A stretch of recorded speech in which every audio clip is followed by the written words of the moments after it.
NDMC Voice, New Delhi, My Show। RMR का मामला ठंडे बस्ते में। वादे हवा हुए, उम्मीदें आज भी अधर में हैं। नई दिल्ली के दिल में एनडीएमसी के अधीन काम करने वाले हजारों टीएमआर आरएमआर कर्मचारियों की कहानी आज भी वही है, इंतजार की, उम्मीदों की और टूटे हुए वादों की। 2014 में जब टीएमआर से आरएमआर करने की प्रक्रिया शुरू हुई थी तो दावा किया गया था कि अब किसी कर्मचारी को अस्थिर भविष्य का डर नहीं रहेगा। 4,500 कर्मचारी नियमित भी किए गए, लेकिन 1,500 से ज्यादा कर्मचारी आज भी अपने हक के लिए दर दर भटक रहे हैं।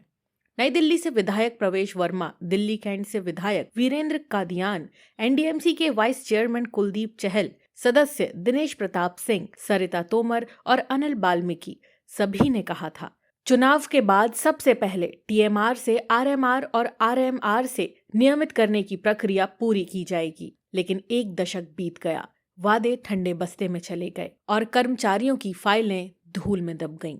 कर्मचारियों की आवाज आज भी वही है, हमने वर्षों तक सेवा दी, दिल्ली को साफ रखा, रोशन रखा, हरा रखा, लेकिन हमें आज भी स्थायी कर्मचारी का दर्जा नहीं मिला। स्थायी कर्मचारी सुविधाएं पा रहे हैं, वेतन वृद्धि, छुट्टियां, पेंशन, मेडिकल, और वही काम करने वाले टीएमआर कर्मचारी अब भी असमानता झेल रहे हैं।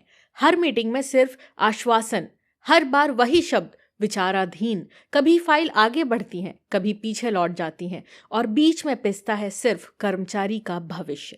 ये सिर्फ प्रशासनिक देरी नहीं, ये राजनीतिक इच्छा शक्ति की कमी है, क्योंकि ये काम एक आदेश से, एक सिग्नेचर से, एक फैसले से सुलझ सकता है। कर्मचारी पूछ रहे हैं 2014 की फाइलें कब निपटेंगी? समान सेवा के बाद भी श्रेणियां अलग क्यों? जब 4,500 पक्के हो चुके तो बाकी 1,500 का हक कौन रोक रहा है? ये सवाल सिर्फ कर्मचारियों का नहीं, ये सवाल पारदर्शिता का है, ये सवाल जिम्मेदारी का है और ये सवाल विश्वास का है। ये 1,500 परिवारों की कहानी है, उनके सपनों की, उनकी अस्थिर रोजी की और उस सिस्टम की चुप्पी की जिसने उन्हें सालों से इंतजार में डाल रखा है। गौरतलब है कि विधानसभा चुनाव के दौरान महानगर मेल के सौजन्य से और संपादक रणवीर गहलोत ने नई दिल्ली विधानसभा सीट से चुनाव लड़ रहे प्रवेश वर्मा की पहली मीटिंग एनडीएमसी संगठनों के साथ रविंद्र भारती के नेतृत्व में कराई, जिसमें प्रवेश वर्मा ने सबसे पहले वादा किया था कि चुनाव जीतने के बाद टीएमआर से आरएमआर और आरएमआर से नियमित करने की प्रक्रिया को लागू किया जाएगा। लेकिन चुनाव जीतने के बाद प्रवेश वर्मा और सभी मेंबरों ने इस मांग को अभी तक ठंडे बस्ते में डाल रखा है, जिसके चलते कर्मचारियों में काफी रोष व्याप्त है। ऐसा कोई विषय शायद ही होगा कि अगर हम सारे लोग मिल जाएं और वो काम ना हो, ऐसा कोई हो नहीं सकता।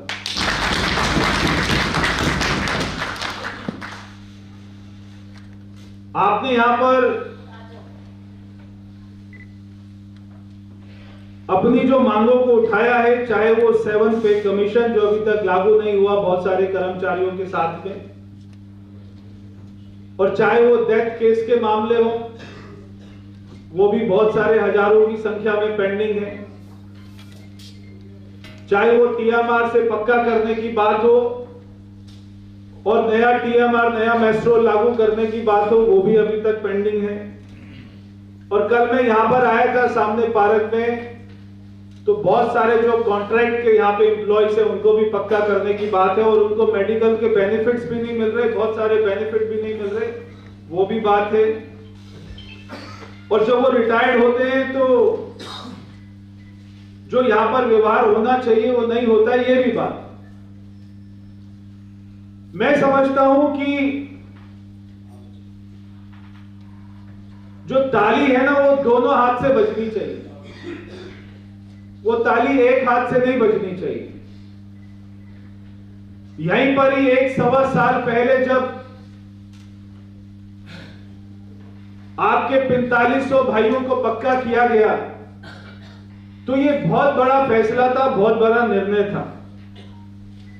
ये फैसला होने से आगे के सारे रास्ते खुल गए और ये फैसला इसलिए हुआ क्योंकि हमारे गृह मंत्री जी का उसमें हस्तक्षेप रहा। बहुत सारे ऐसी बातें होती हैं जो गृह मंत्री जी तक वहां पर पहुंच भी नहीं पाती। मैं यहां पर जो आपको बोल के जाऊंगा वो पत्थर की लकीर होगी।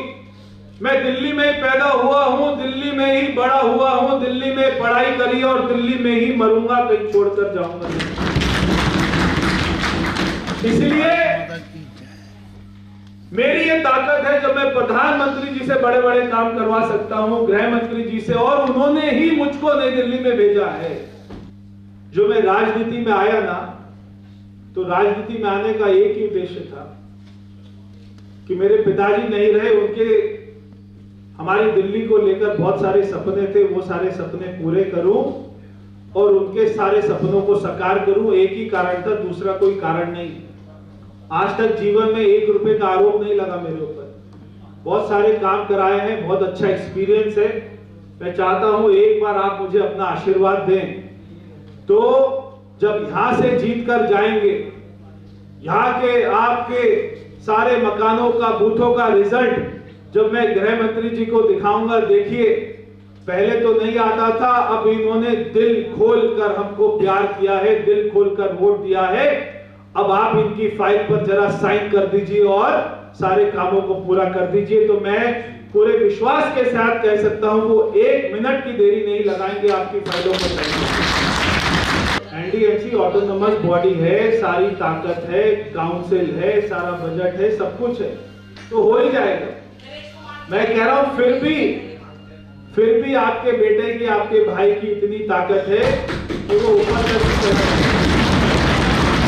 अब वक्त है एनडीएमसी प्रशासन और जनप्रतिनिधि अपने वादों को याद करें और उन कर्मचारियों को न्याय दिलाएं जिन्होंने वर्षों से दिल्ली की सेवा की है, क्योंकि अगर सेवा करने वालों को ही उनका हक नहीं मिला तो जनता का भरोसा टूटना तय है। देखते रहिए एनडीएमसी वॉइस, सच जो आवाज बनकर उभर रहा है। NDMC Voice. New Delhi. My Show.